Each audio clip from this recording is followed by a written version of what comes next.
All the world's a stage, and all the men and women nearly players. They have their exits and their entrances. And boy, don't we love our entrances. Theater is a part of everyday life. It can make you laugh, it can make you cry, and if it's really good, it can leave a lasting impression that touches you somewhere deep within.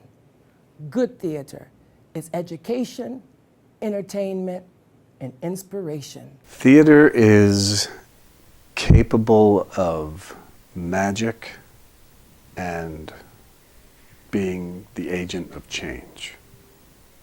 And it's fun. Theater is my passion. Theater is phenomenal, a phenomenon. Well, theater is a passion for those who follow it.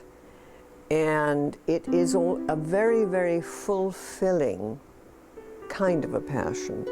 And it requires your whole energy, and it requires everything of you, but it gives you everything back as well. Theater is vital. I mean, theater can be anything.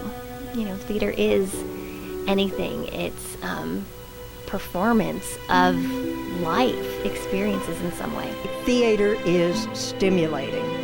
Theater is life-affirming. Theater is a place where a variety of people can work together to express what is most important to them about life. Theater is life. Hello and welcome to All the World's a Stage here on Buckeye TV. I'm your host and creator, Corey Lipkins Jr. Let's talk theater. I love theater. It's one of my deepest passions, and I am not alone in that love. There are some people so passionate about theater and so driven by the art that they make a living of it, whether calling the shots, breathing life onto a page, or making it all come together on the stage. Let's meet some of these theater makers that we have right here in the Ohio State University's Department of Theater. Like most fields, management is very important. In the role of production manager, I introduce to you Cherie Greco. Miss Manager, tell the world what you do. Well, I'm the production manager for the Department of Theater. The production manager basically coordinates and oversees the entire technical production process, also taking into account the artistic and creative processes as well. So if I break it down for you, it's calendaring. Production manager does the calendaring for the whole season, and also the budget. So once budgets get created, which I have input on, then my task is to oversee and make sure that we're all spending accordingly. I also advise stage management here. And so I'll mentor and train the stage managers, which are all undergraduate students, and they stage manage all the main stage shows. I attend every technical rehearsal, every dress rehearsal, up through opening. So it really helped guide the entire process from the first production meeting on. And I'm currently already planning the 16-17 season. I know that's right, Cherie. And as a theater major, I thank you for all of your hard work. Now, I've heard through the grapevine that you worked on Modern Family. Tell the people about that. Yes, I worked on Modern Family from its inception for the first 2 seasons. I worked in the studio office that oversaw production. It was really exciting to be a part of that because we had been tasked with making sure that we could shoot this in a lower budget format, and the way that we did that was documentary style, which the audiences are accustomed to seeing now. It's part of the show, and we built there are 3 homes in the show. We built all 3 homes on one soundstage so that we could take the camera and just go from house to house to house very, very quickly. This allowed for less setup time, less crew time, and so we were able to keep it within this new budget parameter. It was really exciting to be a part of that in the beginning. Tell me, Cherie, why do you think theater is vital? Theater in the arts is so very important. I think it allows our imaginations to expand and run wild, and there's really nothing that we can't do in the theater. We're not limited by, a camera or, anything like that. And so I think it gives culture and community a way to express ideas and a way to reach broader audiences. How can the student body get involved in all of this greatness? Students can get involved in the department fairly easily. We have from stage management positions. They're all undergraduate positions, so we have a stage manager for each show, plus assistant stage managers. Students can get involved, obviously, by auditioning and maybe, landing a role on the stage. But as far as backstage, there's plenty of jobs and roles that need to be done, whether it's here in educational theater or out in the world. We need crew. So there's opportunities to work with props, wardrobe, scenic, sound, lighting, so many different areas. And we do hands-on training, so you don't need any experience to get started in the theater right now. You heard that. Not now, but right now. There's the word from Miss Cherie Greco. In the wings, we have another theater lover with managerial ranking. I present to you the mistress of costumes, Ms. Rebecca Turk. Tell us what you do. I'm the costume studio manager here in the Department of Theater at OSU. My job entails managing the shop, the costume studio, all of the workers within it, and it's mentoring young designers and technicians and some instruction in classes as well. Now, I know for me the character is not complete until I'm in costume. Tell me, why is theater vital, and how do costumes enhance the experience? I mean, it's part of the human experience. I think that we all have something in us that we want to create or experience something different and creative. I think that it's possible for anyone to do that. I think costumes are very closely tied to what we wear. So everyone has an opinion about how someone looks, and they help tell a story and enhance the character for a play. So I think that many people can relate to the costumes that they see on stage or film. For sure. And I know this campus is full of students who love fashion, design, and whether they know it or not, costuming. How can these student creators get involved? Well, we have a wonderful class, our 2000 practicum series.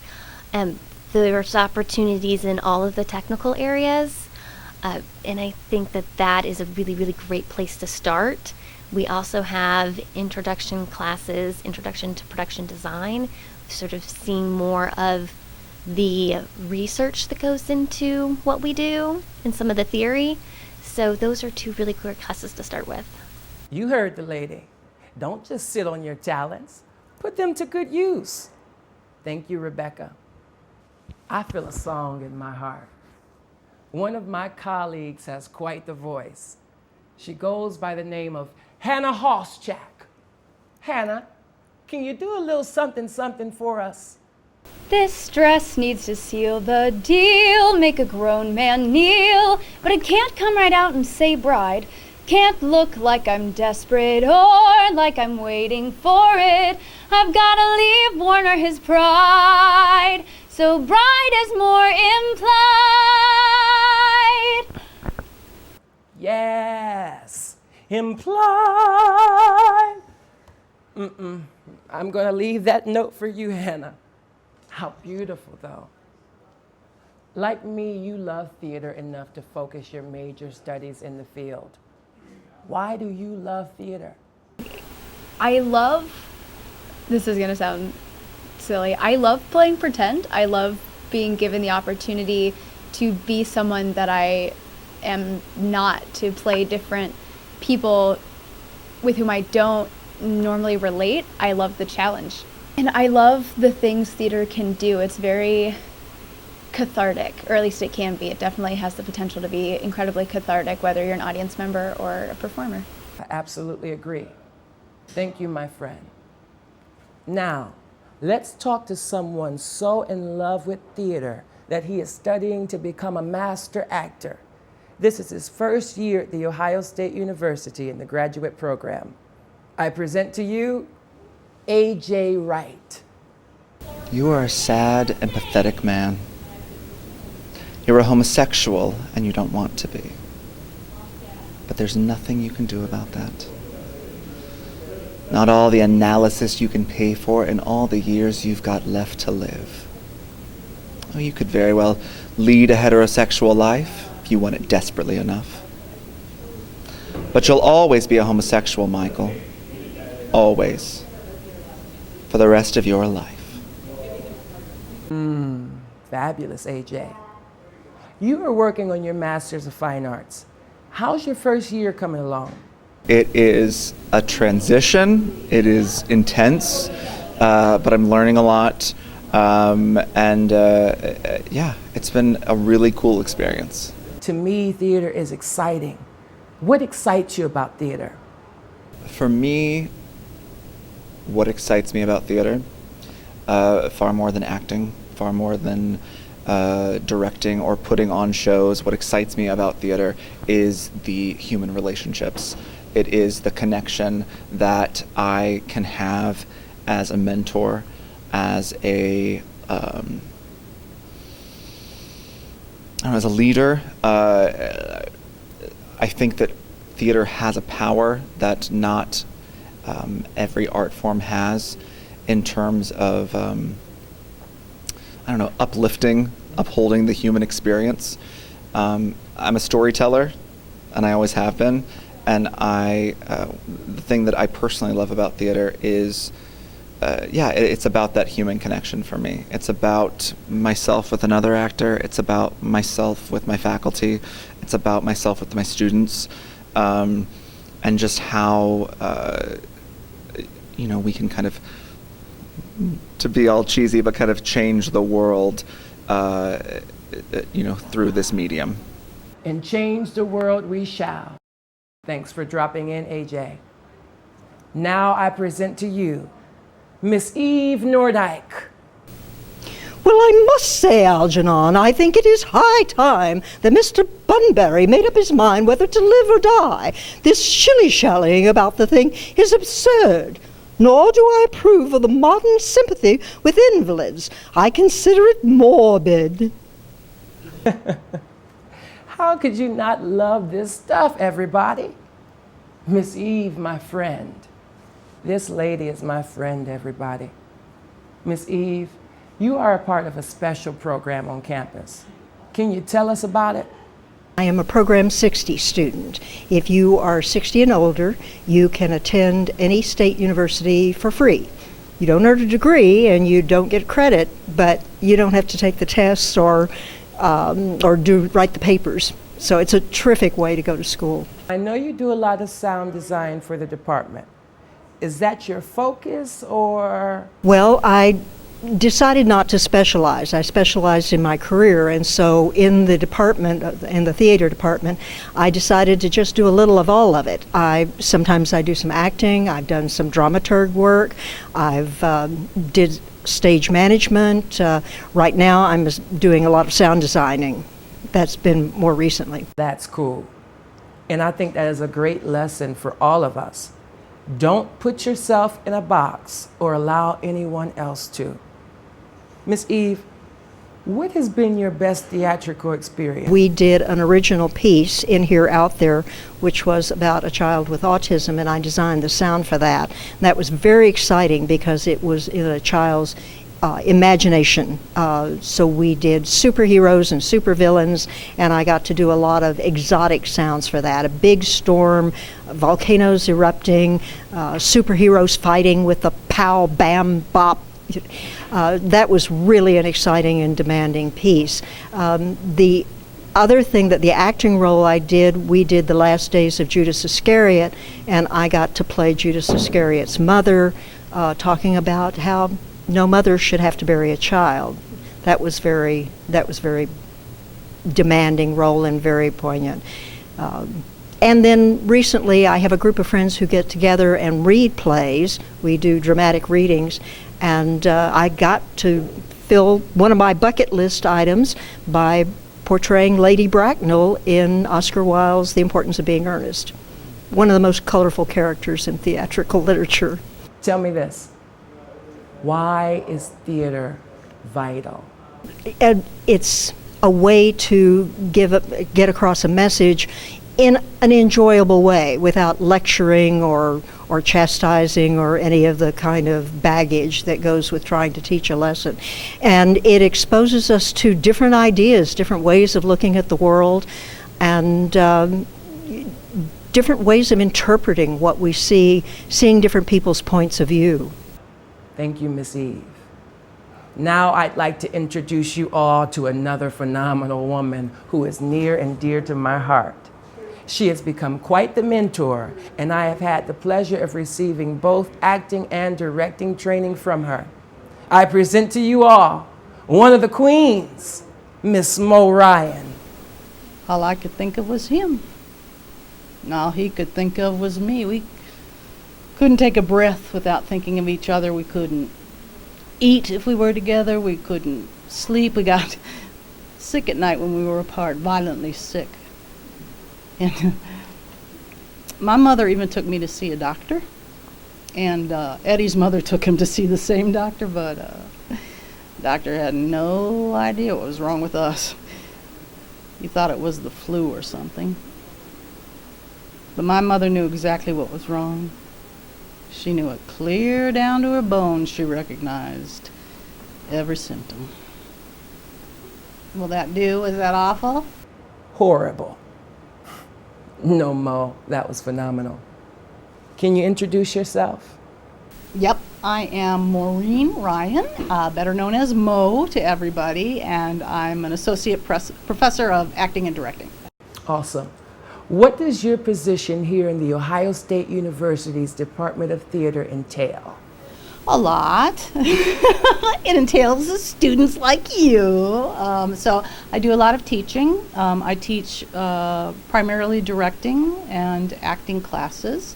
I've also been running the RSC OSU partnership for the last 3 years. So, for the folks that don't know, what is the RSC? Royal Shakespeare Company. So I've been charged with coordinating that for the department. So that's been a big piece of my job over the last few years. And I direct plays regularly for the department. So you're a busy lady. Yep. Now you're what I refer to as one of the queens of the department. Exactly how long have you been kicking butt and taking names? I guess I've just always done it.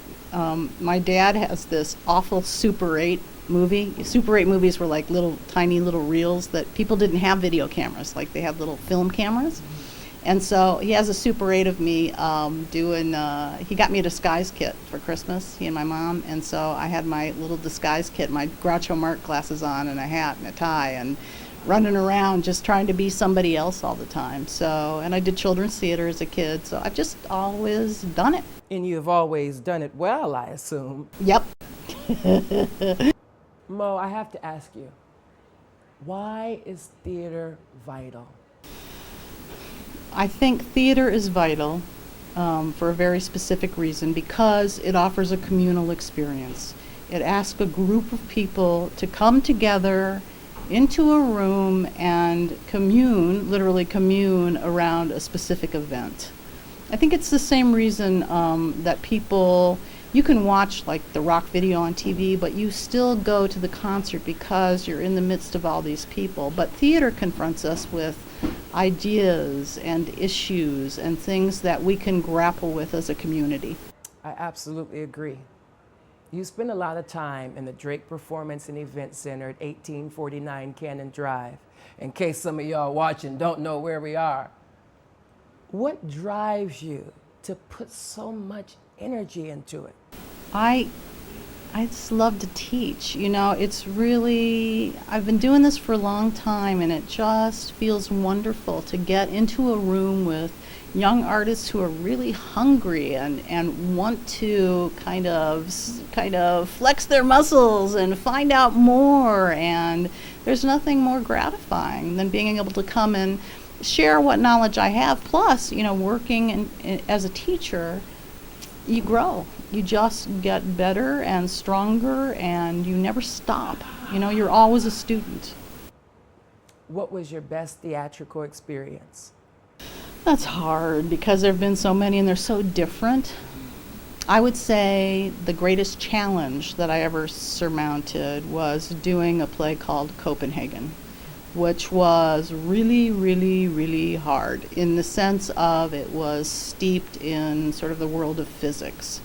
But it was about something so profound that it was worth the struggle to sort of fight through it and to take a play that was incredibly dense and try to get it to an audience so that it was clear and accessible, and felt relatively successful in that. Do you have any upcoming projects within the department?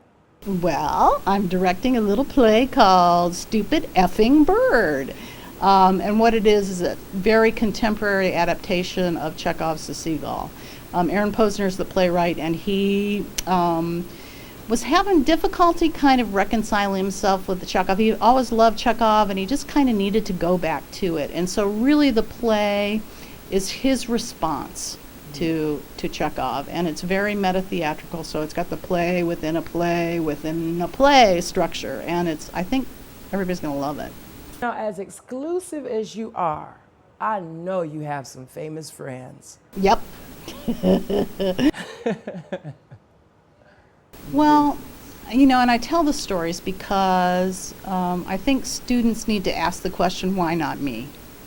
And so I had a period in my life where I was with a lot of sort of why not me people who have done very well for themselves. Probably the most famous is Tracy Letts, who wrote August Osage County and won the Pulitzer Prize. He recently won a Tony for Who's Afraid of Virginia Woolf. And when he was receiving his Tony Award, his acceptance speech, he hearkened back to our days together in Chicago and all the artists. And I mean, we would sit in a living room reading new plays in a cold living room, and we couldn't cook anything because they couldn't afford to get the gas on in the stove. And you know, so we've all done well in our different ways, that whole group of people, I think because we just were really committed artists and really cared about what we did. But that's the message for any student is, why not me? Why not you? You're right. Why not me? Why not me? And why not you, and you, and you, and me? Why not? Thank you, Mo, for always being an inspiration. I'll see you later. In the wings, waiting to grace us all with her presence, is the queen of movement and voice, the one and only Janine Thompson. Why, yes, I saw a hypnotist at the state fair. It started by inviting the younger members of the audience to come up on stage to be hypnotized, that is, if they were not too frightened. And he had them sit in chairs, and he told them to relax and follow his directions. He said, "At the sound of my clap, you will be hypnotized." Clap!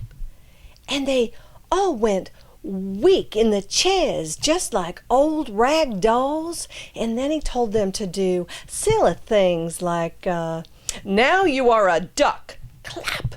And they got up and they started walking around the stage, waddling and quacking like ducks. Then he got them back into their chairs and he said, "Now you are naked." Clap!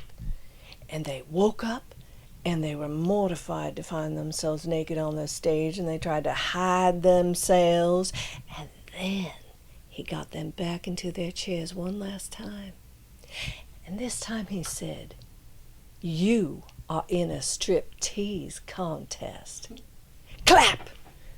And one by one, when the hypnotist called, each one walked to the edge of the stage and started bumping and grinding. Oh, God. The audience went hysterical with laughter, including the parents. I couldn't believe the parents would allow such things to be done to their child, whether they were hypnotized or not. And then I looked a little closer, and I realized that several members of the audience were also one tiny step away from being under the spell of the hypnotist. Their eyes were closed, and they were swaying back and forth, hoping to surrender. Yes. I wouldn't expect anything less from you. Oh, Janine, how long have you been involved with theater? Or maybe the better question is, how long has theater been involved with you? Well, I started dance training when I was 4, so like many dancers, started very early, and I was raised in modern dance and by one of the founders, one of the originators of children's creative dance, Virginia Tanner, in Salt Lake City, Utah. And then I went to the University of Utah in the modern dance department and their theater department, and then I started working professionally as an actor, dancer, choreographer, and then I was a part of a small company where we did dance theater work, and we toured work around the region and to New York. Yeah, so I've been working professionally since I was about 18.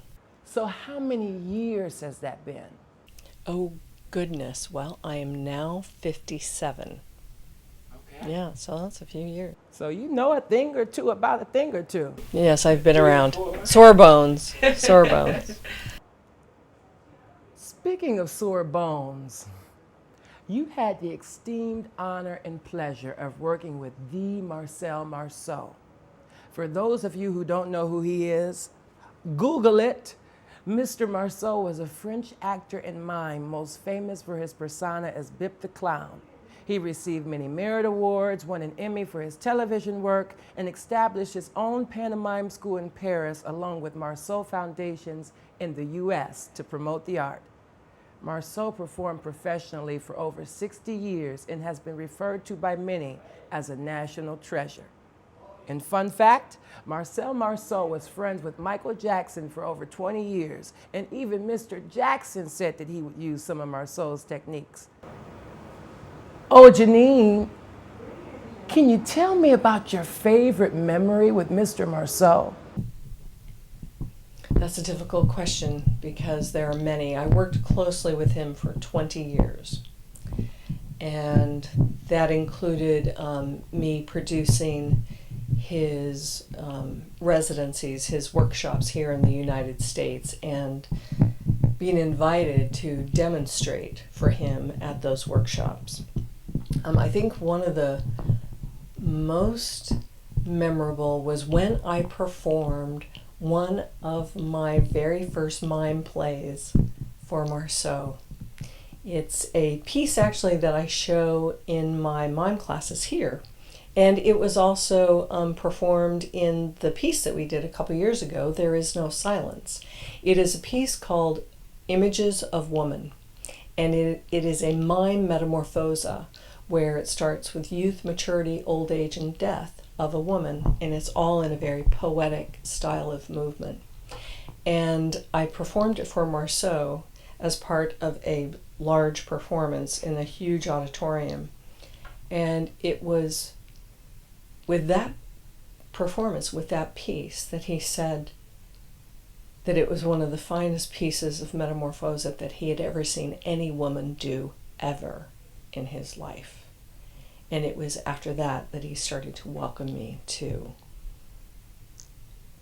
demonstrate and to be an example of his work. So I'd say that, showing him that work and receiving his feedback that very first time. What a compliment. I must say that he was absolutely right, and it is such an honor to have you as a teacher and mentor. Let me tell you all, Janine was my movement coach for a show I did last year. Shout out to everyone involved with Trouble in Mind. And when I tell you this lady helped me to physically transform into a character over 40 years my age, she helped me to locate the cough from the pneumonia and to physically identify the arthritis and various other pains in the bones. One of my best experiences thus far. Janine, you have been doing this for quite some time. Do you have a favorite theatrical experience? I would say right now, the work that I just did with the performer and choreographer, my collaborator for about 27 years, John Giffen. We just created a piece called The Dream Dancer and Other Hysterics. And for me, it was the crystallization of what I want to do as an actress and as a dancer, as a choreographer, as a storyteller. And for me, this one piece allowed me to really flex my muscles, explore in that entire range. Plus, I was working with such a seasoned, powerful, exceptional performer, which is John Giffen, and creator. The opportunity to share the stage with him is a great privilege and honor. And for me, I think what I learned the most in this show that I hadn't before, and it's what we talk often about in acting, and that is be in the moment. Not thinking about the next moment or judging the last moment, to just be in the moment.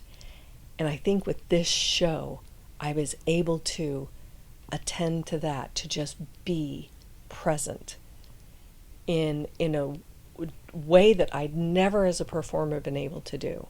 So in many ways, what I just did was gold. Too cool. You obviously are so passionate and experienced with the world of theater. Can you talk about theater's vitality? Oh goodness, I think arts are vital to the world because we are human beings, and as human beings we need to be able to express our deepest emotions, express our thoughts and emotions, and to tell stories of our lives, tell stories of other people's lives. And I think the arts enables us to express in ways that are often lost when we are going through our day-to-day life, especially when there are times of deep crisis that I believe we're in now. How can we cope? How can we express images, moments of like the refugee crisis that's happening in Europe right now? We can write about it. We can write plays about it. We can make mime pieces about it. We can make dances about it. We can make paintings and sculpture about it.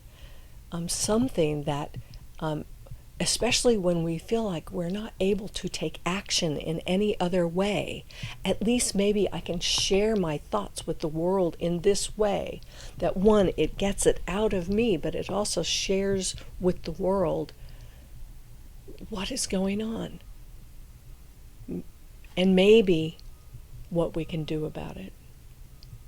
How can we change for the better? How can we maintain and restore humanity? I think the arts does that. I also think when we look back in time, one thing that's very important is looking at the culture of a period of time And the culture is often embedded with the arts that the people were doing at the time. So there's that too. Well said. Thank you, Janine. I'm honored to know you and to have gained such valuable pieces of knowledge and training from you. Now, let's talk to the Queen from England. I have a couple connections. This remarkable woman has been a part of the Ohio State University's Department of Theater almost since its inception. I have had the most treasured pleasure of having tea talk with this queen. I present to you all Dr. Joy Riley. Growing older happens every day. Learning by the numbers. 5 months to age 1. Learning to say something. It's all amazing, anything. Age 1. Learning to say yes. Age 2. Learning not to say no. Age 4 to 21. Learning to say yes. Age 21 to 40. Deciding to ignore yes and no. Age 41 to 60. Afraid to say yes or no. Age 60 to 70. Teaching yourself to say no. Age 70. Teaching myself to say yes. When does it all become amazing again that I can say something? To be continued. Lovely reading. She wrote that, by the way. Queen Joy, how long have you been involved in theater? I have been involved in theater, well, I've been at Ohio State about 40 years, but as a student and then eventually a faculty member. But before that, when I was in Germany, I was involved in theater. It was actually a military theater program in Frankfurt am Main, and that's when I first got involved in the theater. And it was because I met an American Air Force guy, and he was interested in the theater when he wasn't flying to Vietnam at night. What is your position within the department? I'm a faculty member now, and I've been in various different areas. When I first came in here, I did a lot of acting, and then I started doing a lot of directing, and now I don't do that as much, although I love those areas, but I teach honor students. I used to teach, I was actually hired to lecture the Introduction to Theater program, and I did that for 25 years. How did that come about for you? Well, when I first arrived, I had been working actually as a journalist in Granville and Newark, Ohio, where my husband was stationed, and I then I got really interested in theater, and so I started going to the theater and doing theater reviews. And so I wanted to get better at it. And so I decided my husband agreed at the time, that we would move to Columbus if I could get into Ohio State University. And I went and auditioned for the acting program as an actor for the BFA program. It was an undergraduate degree in acting that we used to have here. And I got in. It was competitive. I got in, and so I was here for 4 years in an acting program as an older undergraduate. And then after that, they offered me an assistantship as a graduate student. And so then they asked me to start. I started off by teaching acting, assisting the instructors, the faculty instructors, and then eventually they asked me to either teach those classes or to also to lecture Introduction to Theater. And as I said, I did that for a long time, and I loved it because you could talk about everything in theater. And we really had a marvelous program. I took over from Dr. Charles Ritter, who really created the Introduction to Theater program at Ohio State. Having a lifetime experience, what advice do you have for young actors and theater makers? It's very difficult, as we know, to make a living in theater unless you have excellent training and a passion and a drive, and then you have to be lucky, and you have to be competitive, and you have to have all those things if you want to be an actor. It's not the same as being a designer. Designers have much more opportunities, but with actors, it's all about luck, as well as you've got to have the expertise, and you've got to have the ability, and you've got to have the passion. In all of your years that you've devoted to the art of theater, do you have a favorite experience? Ah, what a question to ask me. Yes, you mean, when I was acting a role, there were certain roles that I absolutely adored, and one of them was called The Lion in Winter. And it was a play about the story of Eleanor of Aquitaine and Henry II. And I just loved that story, and I got to do it at Ohio State. I also loved the opportunity to play Auntie Mame, and to do that for for the two people who had created it in the central Ohio area, Lawrence and Lee. And to be able to play that role of the wacko Auntie Mame, I love it. I love the fact that she was wacko, and she had all these crazy ideas, and she was passionate about them, and she laughed a lot. And I just love her. And I was so thrilled that I had this model of how to grow as you get older, and follow your passion and follow your dreams, because that's what she did. What are you up to these days, Joy? I'm artistic director of a theater company of older women. We write our thoughts about growing older. Tell me about all the women you know.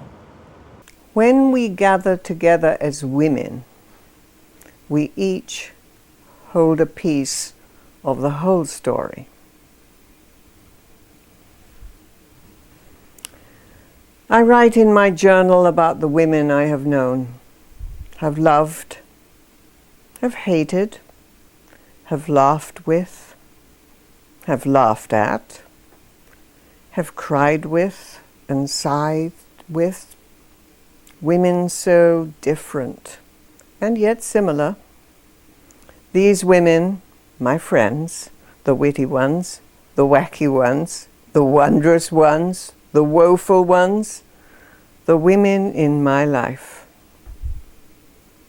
They sit together in a circle in this room, in this cabin in the countryside, brought together from different cultures. Brought together for what reason, I wonder? Why have I ended up here with them? My extraordinary women friends. They astonish me, fascinate me, shock me, comfort me, share with me, annoy me, stimulate me, surprise me. But they never bore me, and they are all part of my story. Tell me why theater and the arts are vital. Well, theater, you mean all the arts? Are you talking about all the art? You know what? Let's just talk theater. Just theater. Why is theater? Well, I think theater is vital because it brings stories to life.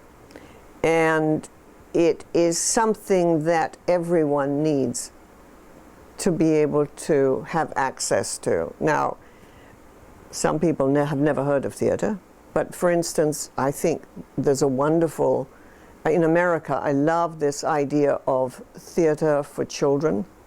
It helps them develop communication skills, and so that's absolutely wonderful. But theater is also used to enlighten people, such as we have the autism on the Spectrum program. So there's so many things. Theater can be used in order to effect change, but theater can be used to inspire, and most important of all, it tells stories. And we all have a story. Whether we share it or not, we all have a story, and those stories are really inspirational when you hear some of those stories.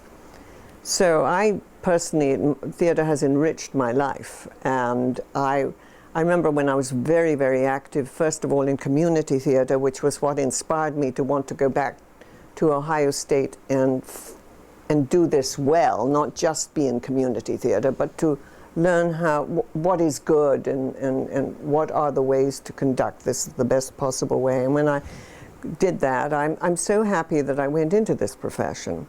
I also feel very lucky that I had the opportunity. I feel that artists are very privileged to be able to follow their passion. And of course, if you go into theater, you need to have a passion for it in order to succeed. It's a tough field. It's a very tough field. But so are all the arts. Music is tough, dance is tough, design is tough. They're all very, very tough fields. You have to have the passion. It's something you are born to do. I believe that anyway. There's the word from Queen Joy. Will you share one more writing of yours? 36 years of leaving England. The day I am again to leave England, my mother comes into the room early, brings me tea in a china mug and valerian to soothe my nerves. She cannot settle. I cannot sleep. I think of the night before my wedding. I found her doing loads of laundry, washing socks in the middle of the night. 4 decades later, she is fragile. Her skin translucent, hair white, thin. She has a worried look now, often. Except those treasured moments when something funny happens, tears run down her face, we laugh together with uncontrollable giggles, taking in great gulps of air, just as my grandmother used to do, a family trait that I cherish. Now she often forgets what we have agreed upon 5 minutes before. The final moment comes. I don't want to leave. 66 years with a hug goodbye. She watches from the front porch with intense connection. I know, and she knows, that my mother is slipping. As I fly back to America, I remember my friend Joe's advice. It's best not to think about it. That was absolutely beautiful. Thank you, Joy, for sharing your art and sharing your heart. You are a gift, and I thank you much for taking the time to talk with me and our wonderful audience. And I must commend you on those quick changes. You went from the red and navy blue to the powder blue, back to the red and navy blue. You are quite the superwoman. We have one more accomplished theater maker in the wings. This cool cat has been seen on every soap opera, from Guiding Light to General Hospital to One Life to Live to an episode of The Young and the Restless. He was also in movies such as Love and Other Drugs, yes, the movie with Anne Hathaway, and Unstoppable, yes, the movie with Denzel. I could go on, but just IMDb the man. I present to you the leading man of the department, Mr. Kevin McClatchy. That's cool. Mr. McClatchy, how are you, sir? Good, good. How are you? Good. Can you tell me a little bit about your TV and film career? Yeah, let's see, it started in New York. That's where I started my career. I sort of moved there after college. And the first TV show, the first professional job I had was on Guiding Light, soap opera. It's now sort of in the dustbin of television history. So yeah, I had a role on that. I played this guy, Vinnie Morrison, who was this sort of irredeemable character. It was supposed to be for 3 episodes. It ended up being 4 months. And because of that, the woman who was the executive producer of Guiding Light then became the executive producer at Another World, which was another daytime show, and she offered me a contract role. Yeah, so that's 2 years as opposed to 4 months. It's nice to be a working actor living in New York. And then I did some independent films as well in New York, and then I moved to LA. My wife and I moved to LA, I guess like 2000, and then I just started doing, getting opportunities to do primetime TV, guest spots like That 70s Show, X-Files, ER, The Practice, all these really great shows, really, and NCS, and NCIS, I mean. So yeah, I had got a lot of primetime stuff, and then I was also got a couple more soap opera jobs too. Of course, it's like as soon as you leave New York, they ask you to come back. Yeah, and then we moved here, and it was really it was kind of a pleasant surprise that Pittsburgh was a hub for television and film. I would not have thought that when I first moved here, but I've been able to do, I don't know, 5, 6 projects out of Pittsburgh. This movie Unstoppable with Denzel Washington, the Runaway Train. Love and Other Drugs with Anne Hathaway and Jake Gyllenhaal. I got to work with both of them, so that was cool. There was a TV movie called The Pennsylvania Miner Story. That was awesome. It was directed by David Frankel, who directed The Devil Wears Prada, and he directed Sex and the City movie, I think. So it was tremendous working with him. The last thing was this TV show that's starting in January on WGN. It's called Outsiders. It's not based on the 80s movie, but it's really cool. It's about this family who lives off the grid in on this mountain in Kentucky. They've been living for generations, sort of like this legendary clan, and then the mountain gets bought by a coal company. And it's a struggle between sort of the family and the modern world encroaching on their existence. And I play a greedy coal executive. So that's on in January. So that was also in Pittsburgh. So yeah, so it's been pretty cool to be able to continue to do my thing while I'm here. With all the cool people you've worked with, do you have a favorite moment with a fellow celebrity? Favorite celebrity moment, I think it would have to be, I was doing ER. I was doing an episode of ER, right? And that time was like the biggest show on TV. And I was in a scene with Anthony Edwards. He was one of the stars. And it was one of those sort of snaking, tracking shots, because ER was they were really the first show to make like super use of that Steadicam, where you put the harness on and just track the actors.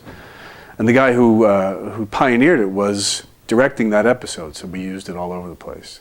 So we're doing this tracking shot, and we come around this corner, and right in front of us is John Glenn in his a shuttle spacesuit. We're like, what is happening here?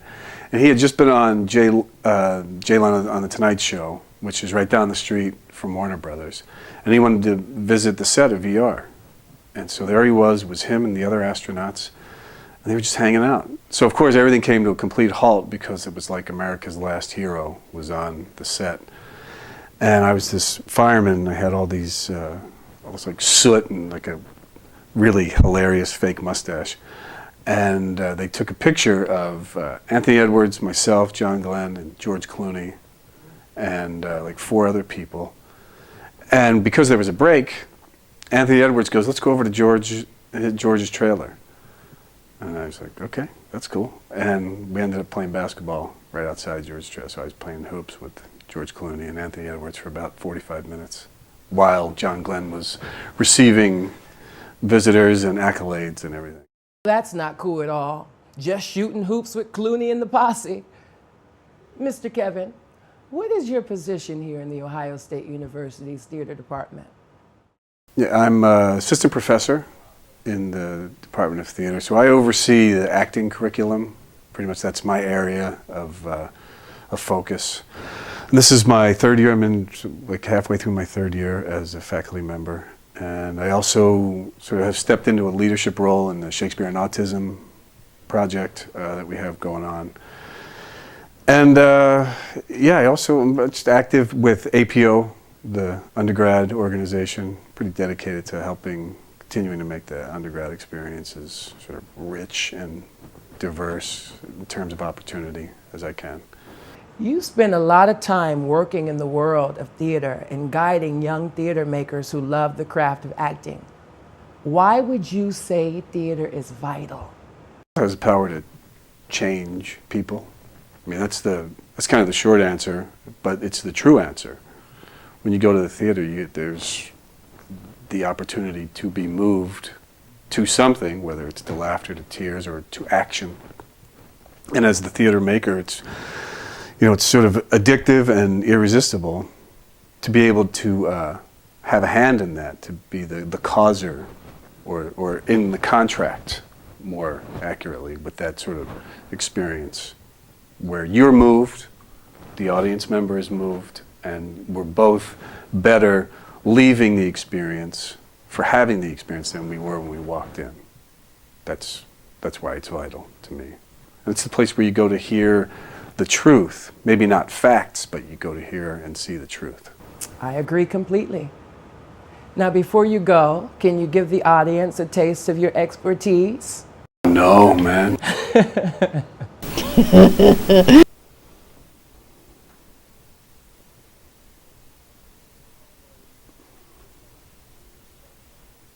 Okay. What would you want? Would you rather have Shakespeare or something that's from a more contemporary play? Because I could do that. What would you rather? Let's go with Shakespeare. All right, I'll try that. What's he then that says I play the villain? When this advice is free I give, and honest. Divinity of hell. For whiles this honest fool plies Desdemona to repair his fortune, and she for him pleads strongly to the Moor, I'll pour this pestilence into his ear, that she repeals him for her body's lust, and by how much she strives to do him good, she shall undo her credit with the Moor, thereby turning her virtue into pitch, and out of her own goodness make the net that shall enmesh them all. Bravo. Thank you, Mr. McClatchy, for taking time out of your busy schedule to kick it with Corey. And I want to thank all of you for tuning in to All the World's a Stage. I'm your host and creator, Corey Lipkins Jr. Hey, AJ, tell the people what to do to get tickets to our main stage productions. Grab your tickets at the box office. There you have it. You can also visit theater.osu.edu. Talk to me or any of my special guests from today for more info on the Ohio State Department of Theater. Well, wait a minute. Nobody asked me if I wanted to act a little or recite a piece of something. I have a message for you dreamers. Comes from one of the great poets, Mr. Langston Hughes. The first is called Dreamkeeper, the second is simply called Dreams, and the third is called Dream Deferred. Bring me all your dreams, you dreamers. Bring me all your heart's melodies, that I may wrap them in a blue cloud cloth, away from the too rough fingers of the world.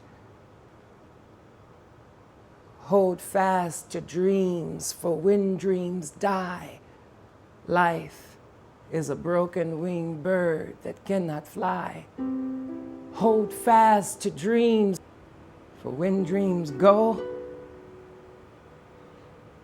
life is a barren field, frozen with snow. What happens to a dream deferred? Does it dry up like a raisin in the sun? Or fester like a sore and then run? Does it stink like rotten meat? Or crust and sugar over like a syrupy sweet? Maybe it sags like a heavy load.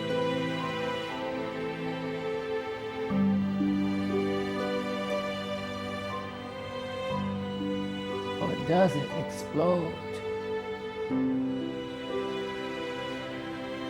No matter who you are, where you are, how old you are, hold fast to your dreams and never let them die.